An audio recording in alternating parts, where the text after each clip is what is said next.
Hello everybody, this is Brad from Johnson Small Engines, downtown Pennsylvania.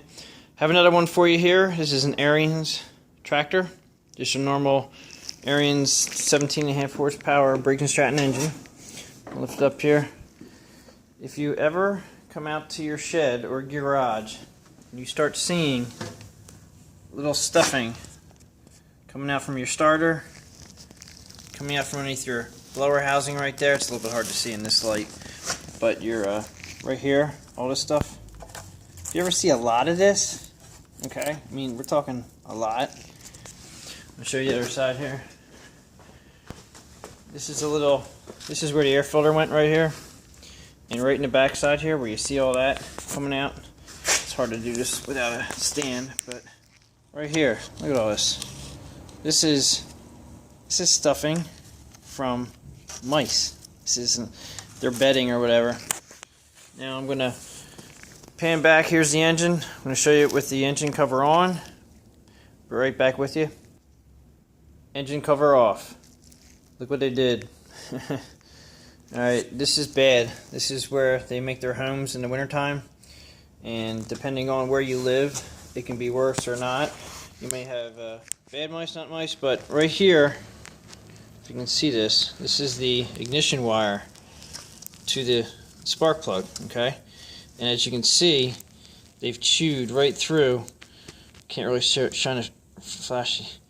This is the wire, and it's actually frayed right there. It's actually bare wire. That's what mice do, they chew. Now this is the ignition wire, goes down your spark plug, and I have to replace the whole ignition. It's a little expensive to replace, and you can't go after the mice for the money. But the head assembly, which is underneath all this stuff here, this is what we have to cool with the fan that's on top of the motor, this is the flywheel fan. This is the cooling fins right here. These cooling fins have to cool the engine, which flows over that housing that was on there, right over here. And we take their nesting out here, and you can see these fins. These fins are what cool the engine. You can actually overheat and seize a motor with oil in it. So you got to be careful. Now what I have to do is I'll tediously take all this stuffing out, and this is their homes. They put down inside of here. It's not good. This is where the air is supposed to flow from this fan, the cooling fan. We'll get all taken care of, and I'll be back in business. Unfortunately for him, he's going to need a coil, ignition coil, and then basically just get us all cleaned up, and we'll get it back together again, and away we go. Just wanted to show you, see what mice can do. It's not terribly hard to take off the housing. There's normally 4 to 5 bolts. One of them may be connected to the air filter cover that goes on these engines. Now this is a Briggs & Stratton single-cylinder engine.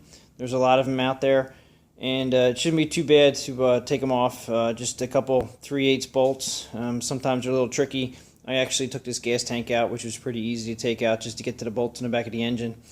But you got to do it. You got to keep them clean. Now, scenario to keep the mice out of here: mothballs, and more mothballs. Mothballs definitely work if you can take them in their packages and put them on top of the motor and just sit them on top of the motor wherever it's sitting for the wintertime.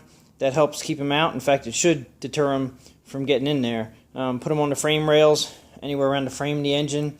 This is usually the only place that mice go, so I would definitely keep that in mind. Mothballs do work to keep the mice out. If you have any questions, just shoot me an email or just reply to this, and I'll catch up with you guys later. Thanks for watching.